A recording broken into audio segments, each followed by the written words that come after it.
České republiky je skutečně ve světě, v Evropě velký zájem. My se s naší kamerou už díváme na první číslo našeho televizního programu a nebude to číslo jedna jaké, leda jaké, je to MiG-29 s pilotem Václavem Vaškem.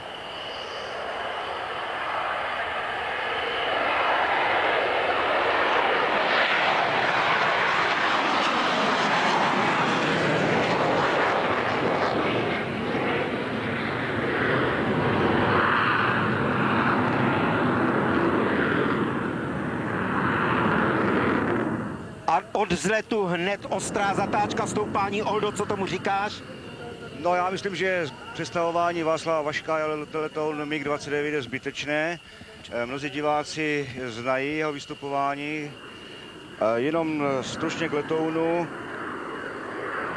Dva proudové motory po 91 kN. Teď jsme slyšeli, co dokážou ve zvuku. Ano, viděli jsme tu stoupavost po startu, ta je úžasná, nebo stoupavost je 330 metrů za vteřinu. Operační dostup 18 000 metrů, ale podívejme se na zatáčku, na utaženou zatáčku. Kolik tam může být tak Géček? V této zatáčce tak 4-5, ve vertikálních obratech až 8G dosahuje. Ty rychlosti toho předvedení jsou tak řádově kolem těch 600 km za hodinu asi, že? Ano, rychlost se pohybuje od 400 km asi tak do těch 800, 900. I při tom předvádění? Ano, ano. Jinak tam maximálně je těch 2500 km ve výšce, že? Ovšem to je, ano. Nádherný obrat.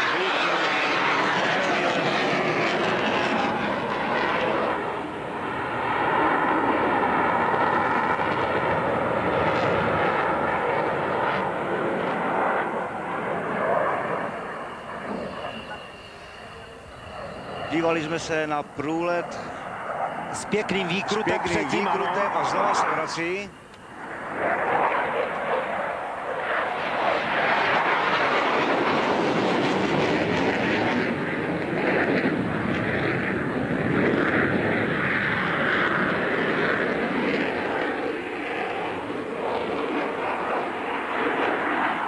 Nám i divákům utekl někam vysoko do oblohy. Dnes je to dobré, ta oblačnost je poměrně vysoká. A máme ho zpátky, blíží se nad střed letiště.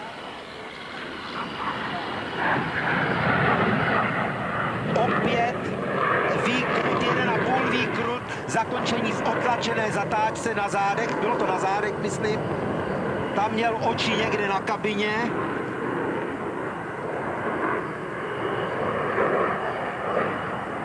Opět ta otlačená zatáčka na zádech, potlačení v normálním letu. Točí se doopravdy, jak říkají piloti, na pětníku.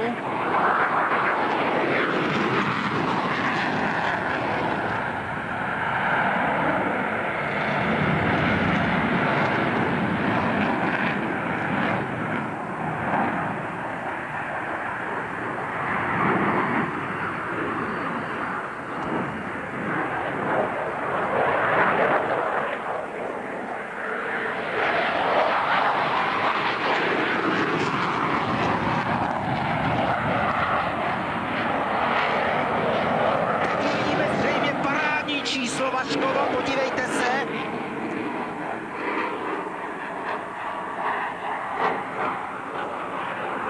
Ano, já už jsem myslel, že to bude to stoupání se zastavením úplně. Ne, to byl normální přemet, ano. Ale ten hluk proudových motorů je tak značný, že musíme se bohužel někdy odmlčet, protože by nás diváci neslyšeli. Ale já myslím, že na televizi je hlavní obraz a ten je parádní i krásné kupovité oblačnosti dnes. Díváme se tam přes tankovací WC-10 na Vaška, který se z levé strany zas po levé ruce diváků blíží.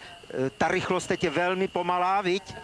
Ano, Václav bude předvádět let na minimální rychlosti, odbrzdil letoun a ať si nebo doporučuji divákům, aby si všimli, jak je letoun natažen při této minimální rychlosti, která se pohybuje kolem 250 km. bez podvozku venku.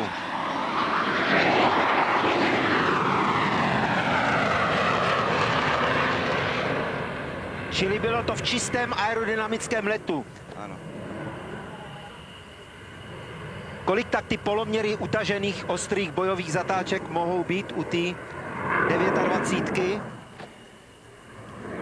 No samozřejmě záleží na rychlosti, kterou letoun má, i na poloměru zatáčky. No, v tomto případě se jedná o takových 200-300 metrů. Při těch předchozích utažených zatáčkách. To se prakticky blíží sportovnímu aeroplánu, pokud jde o ty poloměry.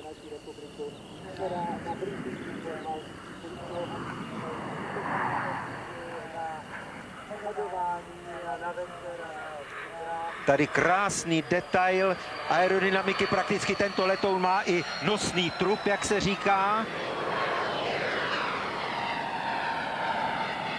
Detail dvou motorů, dvojité ocasní plochy a teď je tam forsáž, teď je tam přídavné spalování a podívejte se, vytažení do kolmice.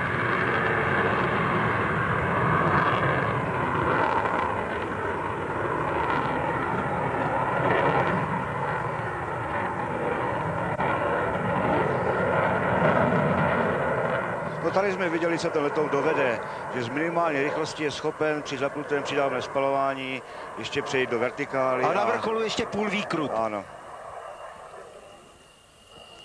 Vrací se nám z pravé strany zpět, za chvilku zase tady zahluší ten prostor. 29, která je velmi oblíbená v letectvech řady států, dokonce s naší malou dopravní 410, pokud vím, Bundeswehr převzal z bývalé NDR tyto letouny Luftwaffe do své výzbroje jako jediné dva typy, které zařadil do své výzbroje. Tady vidíte, myslím, že na té VC-10 osazenstvo se dívá na křídle na průběh leteckého dne. Myslím, že je důležité zdůraznit, že Václav Vašek, o kterém bys mohl říkat celé story, je to vynikající nejen pilot, ale člověk, výborný kamarád, dědeček už taky, že předvádí tento letoun bez jakékoliv úpravy. Je to normální bojový neodlehčený letoun. Je to tak, víš? Ano, je to tak. Je to skutečně normální bojový letoun, který se používá ve výzbroji našeho letectva.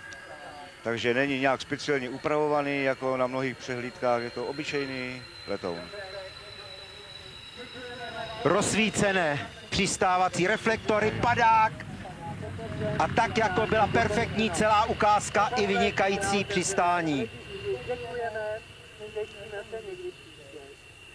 Tento letecký den pro ty 10 000 diváků po oba dva dny je výborný i tím, že na vlastní oči vidí všechny starty, všechny vzlety, všechna přistání, všechno se děje v bezprostřední blízkosti vlastně diváků. Tak to byl MiG-29, opravdu interesantní entrée, interesantní vstup do našeho přenosu. A než nám